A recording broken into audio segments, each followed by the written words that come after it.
सवाल है विवेक कुमार जी का और ये पूछ रहे हैं, नमस्कार आपको। एनबीसीसी के बारे में ये जानना चाहते हैं। 120 का इनका खरीद भाव है 2024 का। 2024 मतलब शायद पिछले साल खरीदा था 120 के भाव पे। लंबी अवधि का निवेश इनका है, तो एनबीसीसी में क्या इनका रुख रहना चाहिए आगे? एनबीसीसी में तो लाइक निफ्टी लग तो ये रहा है कि ये भी अपना 200 ईएमए शायद टेस्ट करे, क्योंकि जी। मामला तो ऐसा ही है। लोअर हाईज बहुत क्लियर हैं इसमें। और अब क्या हो सकता है, तो नया स्विंग आपका कहाँ पे है? नया स्विंग आपका करीब करीब 115 से 16 के आसपास है, टू बी प्रिसाइज 116.5 के आसपास है।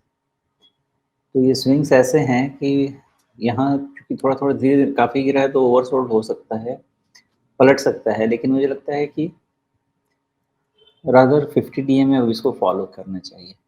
50 डीएमए के ऊपर जब तक सस्टेन नहीं करे इसको सेल ऑन राइज ही मुझे लगता है मानना चाहिए, बिकॉज मोस्टली ऐसे सिचुएशन में 200 डीएमए टेस्ट हो जाता है, बट ये इसको लॉन्ग टर्म बेरिश नहीं बनाता है अभी भी।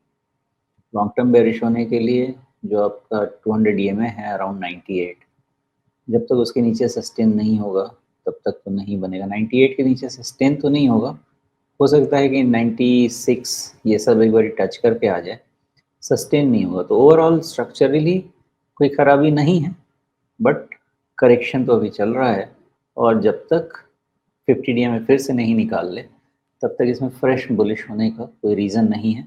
लेकिन ओवरऑल 95 96 के पहले स्ट्रक्चरली बेरिश होने का भी कोई रीज़न नहीं है। 95 96 उसके नीचे 200 मतलब उसके आसपास ही 200 मूविंग एवरेज है। तो वैसे में शायद मतलब अगर वैसे 120 में अगर आप 30 रुपए घटा दें लगभग मोटा मोटी, तो 96 97 के आसपास समझ लीजिए कि 25 रुपए का नुकसान। तो ठीक ठाक 20-25% के बीच का इनकी गिरावट हो जाएगी। कितना इनको लॉस कैपेसिटी है उसके हिसाब से फैसला करना पड़ेगा। अगर ये आज की तारीख में 107 पर है, यहाँ से ये और 110 रुपए का नुकसान, या मतलब मोटा मोटी 10% का नुकसान और नहीं झेल सकते हैं, तो फिर शायद आज ही उनको फैसला लेना पड़ेगा। देखिए, पहली चीज़ कि जिस समय मतलब पेशेंट जिस कंडीशन में आएगा डायग्नोसिस उसके हिसाब से किया जाता है। तो अभी का सिचुएशन ऐसा है कि किसी के पास है तो रखने का मतलब नहीं बनता तब तक जब तक कि 50 डीएमए नहीं निकल जाए।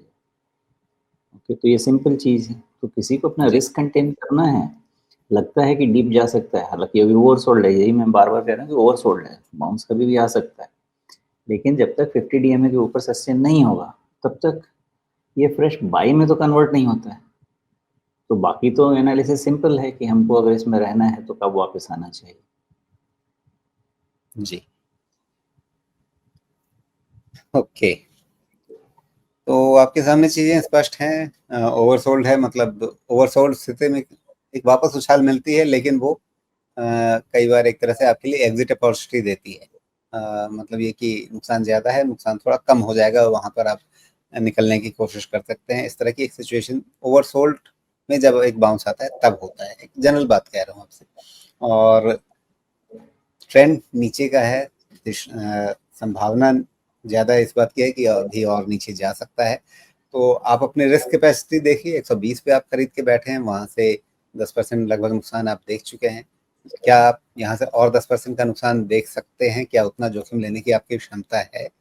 अगर वैसी क्षमता है तो फिर आप इंतज़ार कर सकते हैं, कि क्योंकि सुमित जी ने कहा कि मतलब स्ट्रक्चरली अगर देखें तो खराब उसके नीचे ही होगा। इससे पहले बहुत ज़्यादा बड़ी चिंता करने की ज़रूरत नहीं होगी, खास करके अगर लंबी अवधि का नज़रिया है। लेकिन अब मतलब 20% नुकसान आप कुल मिला कर के देख सकते हैं या नहीं देख सकते हैं, वो फैसला आपको खुद करना पड़ेगा।